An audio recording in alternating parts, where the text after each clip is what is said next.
बिस्मिल्लाहिर्रहमानिर्रहीम। अस्सलामु अलैकुम viewers, I am Zainab Arshad and you are now watching visual literature and education department. Friends, आज आपको BIF 401 का चैप्टर नंबर 4 जो कि RNA की स्ट्रक्चर पर है, सेकेंडरी स्ट्रक्चर प्रेडिक्शन पर, उनमें से जो इंपॉर्टेंट MCQs हैं, लॉन्ग क्वेश्चन और शॉर्ट क्वेश्चन जो बन रहे हैं वो हाईलाइटेड दूंगी। और ये आपके LMS से लिए गए जो हैंड आउट्स हैं, ये उनमें से मैंने चैप्टर नंबर 4 जो है उसमें से ये हैंड आउट्स आपके लिए हाईलाइटेड नोट्स जो हैं प्रिपेयर किए हैं। तो चले स्टार्ट करते हैं। RNA की जो सेकेंडरी स्ट्रक्चर है उसमें से सबसे पहले जो शॉर्ट क्वेश्चन यहाँ से बन रहा है वो है how many types of RNA। यहाँ से ये शॉर्ट क्वेश्चन बन सकता है, तो आपको पता होना चाहिए, नेम भी आने चाहिए उनके और उन कितनी टाइप्स हैं ये भी आपको पता होना चाहिए, MCQs के लिए भी और शॉर्ट क्वेश्चन के लिए भी। तो जो MCQs है कितनी टाइप्स हैं तो आपने बताना है 5, और यहाँ पर मल्टीपल टाइप जो लिखी हुई है वो है messenger RNA, transfer RNA, miRNA and siRNA। तो ये इन सब जो होते हैं ये मुख्तलिफ फंक्शंस देते हैं प्रोटीन के फॉर्मेशन में और जीन एक्सप्रेशन में। तो RNA मालिक्यूल्स एक दूसरे से डिफ़र क्यों होते हैं? RNA molecules are same but they differ in nucleotide sequence. यहाँ से MCQs बन सकता है कि वाई के molecules are same but they differ in dash.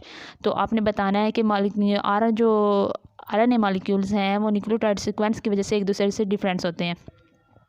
Next short question बन रहा है, आपने बताना है कि RNA वायरसेस क्या होते हैं, इनकी डेफिनेशन बतानी है। तो कुछ वायरसेस जो होते हैं वो उनका जीनोम जो होता है वो RNA से बना होता है, ठीक है। उनका जीनोम जो किस पर मुश्तमिल होता है, जेनेटिक मटेरियल RNAs पे।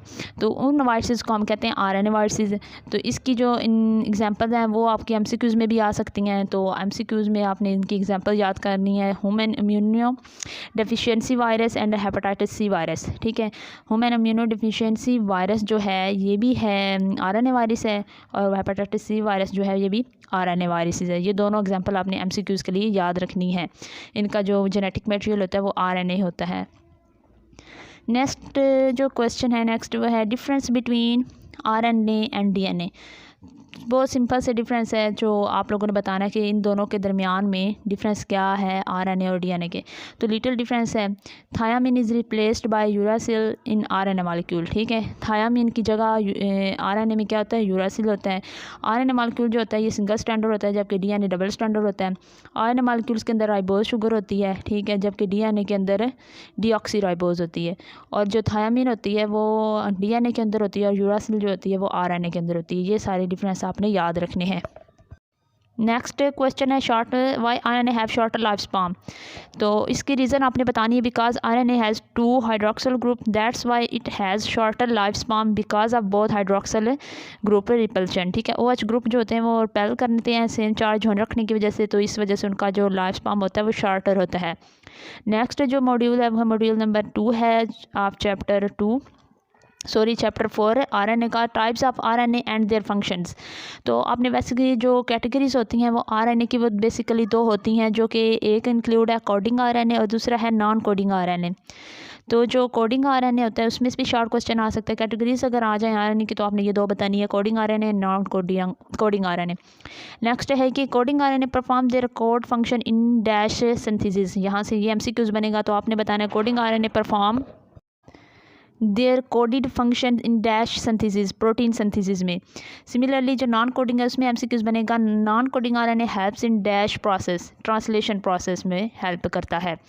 नेक्स्ट जो शॉर्ट क्वेश्चन बन रहा है वही यहाँ पर लॉन्ग क्वेश्चन भी बन रहा है कि right the types of RNA या how many types of RNA। तो इसको आपने अब बारी बारी यहाँ पर नोट जो अगर आ गया तो इनको एक्सप्लेन करना पड़ेगा तमाम टाइप्स को बारी बारी एक एक करके। तो यहाँ पर मैसेंजर RNA है, ट्रांसफ़र RNA है, राइबोसोमल RNA है, माइक्रोस RNA, small interfering RNA।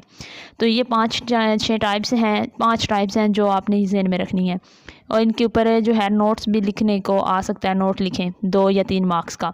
Next है कि शॉर्ट क्वेश्चन है right A note on messenger RNA। Messenger RNA के ऊपर एक 3 या 5 मार्क्स का नोट आ सकता है लिखने के लिए।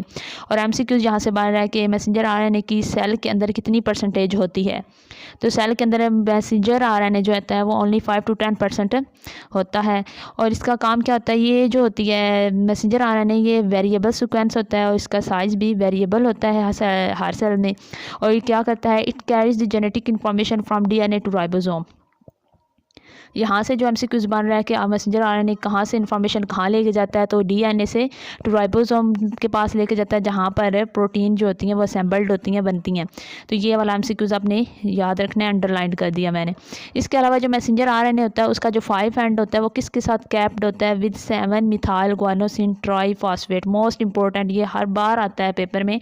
और इसका जो 3 एंड होता है वो मैसेंजर RNA का वो पॉली ए टेल के साथ अटैच्ड होता है। और पॉली ए टेल क्या है, इसके अंदर तकरीबन 30 से 200 जो होते हैं एडिनलेट रेजिड्यू मौजूद होते हैं। तो याद ये रखने हैं आपने, ये दोनों के 5 एंड किससे कैप्ड होता है और 3 एंड किससे कैप्ड होता है। ये यहाँ से दोनों MCQs और शॉर्ट क्वेश्चन भी बन रहे हैं। नेक्स्ट जो है शॉर्ट क्वेश्चन वो बन रहा है वो है हाउ RNA डिफ़र, यानी तमाम RNA कैसे डिफ़र करते हैं। ये पहले भी मैंने रिपीट किया कि न्यूक्लियोटाइड सीक्वेंस जो होता है उनका डिफ़र करता है, तो इस वजह से वो एक दूसरे से डिफ़र होते हैं और उनका फंक्शन भी न्यूक्लियोटाइड सीक्वेंस डिफ़र होने की वजह से मुख्तलिफ हो जाता है। नेक्स्ट है सिग्निफिकेंस ऑफ RNA स्ट्रक्चर की इंपॉर्टेंस क्या है। इस पर नोट आ सकता है कि RNA जो होता है वो 3D स्ट्रक्चर बना सकता है। ये MCQs है। RNA can form dash structure, RNA can form 3D structure. Structural properties जो होती हैं RNA की helps RNA molecule to perform different function. तो ये शॉर्ट क्वेश्चन और MCQs यहाँ से बन रहा है। नेक्स्ट जो है शॉर्ट क्वेश्चन है नीचे, ये 3D वाला हो गया। और नीचे है कि एक्सप्लेन और right the composition of RNA। ठीक है, तो RNA की जो कंपोजिशन होती है वो हमें पता है कि 3-4 चीज़ें ही हैं, इसमें तकरीबन 3 चीज़ें होती हैं। As RNA is composed of sugar. ठीक है, आपने इसकी कंपोजिशन में क्या बताना है, शुगर्स होती है, फास्फेट होता है और न्यूक्लियोटाइड्स होते हैं, जैसे एडिनिन, गुआनिन और यूरासिल और साइटोसिन। तो ये 3 होते हैं। तो जो एडिनिन है वो किससे बॉन्ड बना सकते, बॉन्ड से हाइड्रोजन बॉन्ड में यूरासिल। गुआनिन जो होता है वो साइटोसिन के साथ भी बना सकता है और यूरासिल के साथ भी बना सकता है। ये दोनों जो हैं, गुआनिन साइटोसिन के साथ और यूरासिल के साथ हाइड्रोजन बॉन्ड बनाता है। एडिनिन भी जो होता है वो हाइड्रोजन बॉन्ड ही बनाता है। ये स्ट्रक्चर भी आपको नज़र आ रही है। नेक्स्ट लॉन्ग क्वेश्चन यहाँ से बन रहा है, right the function of RNA। Short and long question ये दोनों बन सकता है। शॉर्ट में भी 2 नंबर का आ सकता है और लॉन्ग में भी 5 मार्क्स का आ सकता है। ड्यू टू दी एबिलिटी जो है RNA की जो है यहाँ पर, due to the this ability of bonding RNA forms many structure and due to the variety of structure perform many function. जैसे DNA इंफॉर्मेशन ट्रांसफ़र करता है, मैसेंजर RNA रेगुलेटरी रोल्स करता है, कैटालिटिक रोल्स करता है, डिफेंस और immune system response जो है उसमें इम्पोर्टेंट जो है रोल प्ले करता है। नेक्स्ट जो है मॉड्यूल है कि RNA folding and energy folding. ठीक है, RNA फोल्ड कैसे होता है और उसके फोल्डिंग में एनर्जी की जो है वो क्या होती लगती है, कौन सी एनर्जी है वो यहाँ पर हमने बताना है। तो यहाँ पे जो शॉर्ट क्वेश्चन इसमें से बनेगा वो यही होगा, define Gibbs free energy, how RNA fold. ठीक है, RNA फोल्ड कैसे करता है और इसकी गिब्स फ्री एनर्जी को डिफाइन करना है। RNA स्टेबिलिटी गेन करने के लिए और डिफरेंट फंक्शंस करने के लिए RNA मॉलिक्यूल मैनी जो स्ट्रक्चर्स है वो अडॉप्ट करता है। अच्छा, गिब्स जो फ्री एनर्जी वो क्या है, is the free energy available for RNA molecules for reaction and RNA structure formation. ठीक है, ये RNA मॉलिक्यूल्स की स्ट्रक्चर बनाने के लिए और रिएक्शन करने के लिए और उसकी स्ट्रक्चर जब बनती है तो उसके लिए जो लोअर एनर्जी की ज़रूरत होती है ना, मिनिमम जो एनर्जी हमें रिक्वायर होती है, उसको हम कहते हैं गिब्स फ्री एनर्जी। ये MCQs भी आ सकता है, शॉर्ट भी आ सकता है।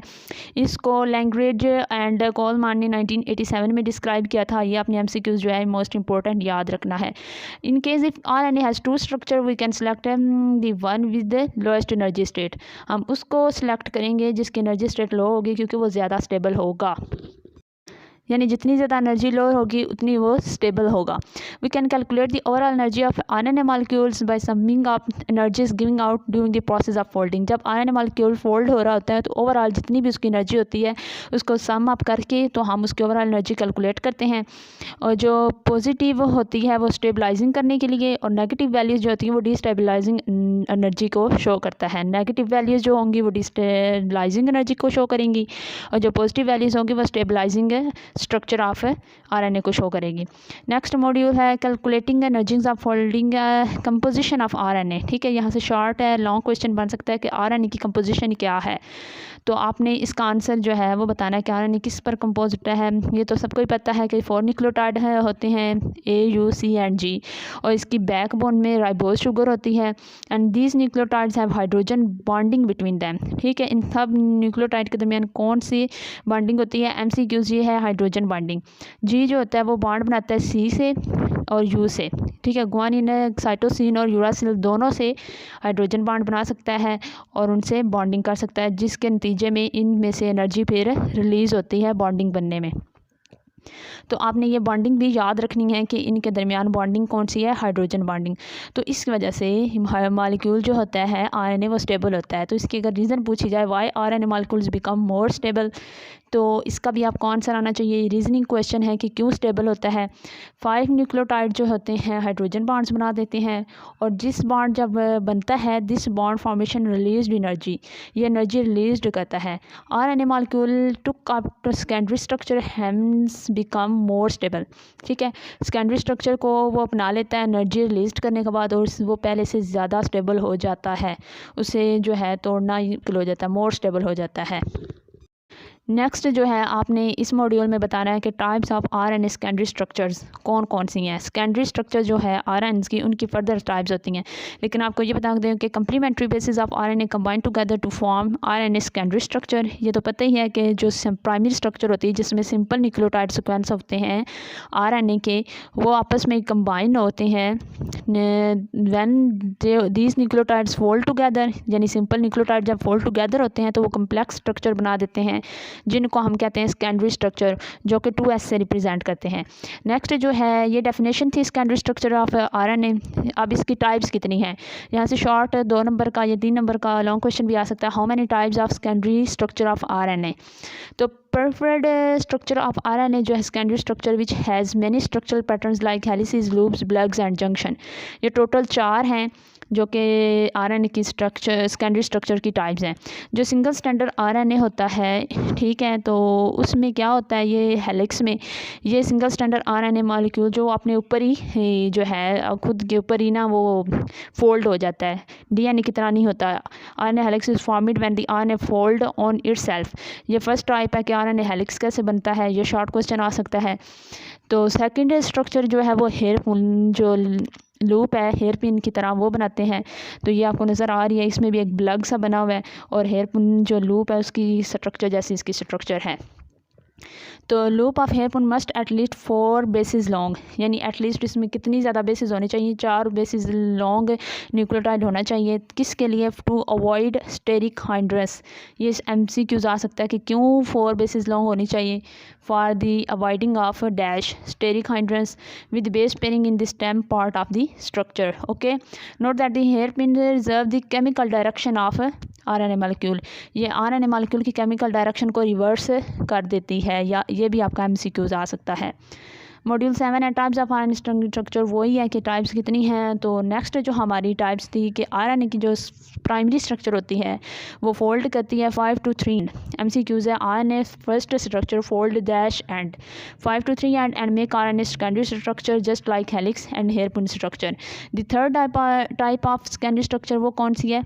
Bulge loop. अब ब्लग लूप में क्या है, ये MCQs आ जाएगा कि third type of secondary structure of RNA कौन सी है? ब्लग है। तो ब्लग्स जो है ये कब बनती हैं? जब when a double stranded region can't form base pair perfectly, जब जो है ये कम्प्लीटली ठीक से बेस पेयर रीजन जो है वो आपस में डबल स्टैंडर्ड नहीं बना सकते, यानी वो अपने ऊपर ही फोल्ड होने लगते हैं लेकिन ठीक से फोल्ड नहीं हो पाते, डबल स्टैंड जो है नहीं बना पाते, उनके अंदर से एक ब्लग जो है रह जाता है, उसे कहते हैं ब्लग्स रूप। ब्लग्स कैन बी एसिमेट्रिकल, ठीक है, ये तरतीब इनकी नहीं होती है, एसिमेट्रिकल होती है with varying number of base pairs on one side of, ठीक है, ये आपने याद रखना है कि ये एसिमेट्रिकल है, डबल स्टैंडर्ड रीजन है, can't form base pair perfectly, ये MCQs आ सकता है। Bulges loops are commonly found in helical segments of cellular RNAs, MCQs ये वाला भी आ सकता है। To mar the helical twist of RNA in solution. अब टैंग एंड डी जो ड्रेपर था 1990 में, इन दोनों ने fourth type of secondary structure is interior loop जो है इसको इन्वेंट किया था। ये है इंटीरियर लूप, जिसमें ब्लग्स एक कोने पे नहीं बनता बल्कि दरमियान में, लूप्स के दरमियान में बन जाता है, तो इन्हें इंटीरियर लूप्स कहते हैं। ये कैसे बनती हैं? Interior loops are formed by an asymmetrical number of unpaired bases. ठीक है, ये बेसिस क्या होती हैं? दोनों साइड पे सिमेट्रिकल नहीं होती, अनसिमेट्रिकल होती हैं, जिसकी वजह से ये बन जाता है on each side of loop. तो ये किसने इनको डिस्क्राइब किया था? टर्नर और जो है सुगमोटो L 1988 में। जी, तो नेक्स्ट है जहाँ से शॉर्ट और लॉन्ग क्वेश्चन बन सकता है। डिफाइन और एक्सप्लेन RNA सेकेंडरी स्ट्रक्चर, कौन सी? जंक्शन वाली। तो जंक्शन और इंटरसेक्शन को आपने डिफाइन करना है और इसकी तस्वीर बतानी कि ये कौन सी होती है।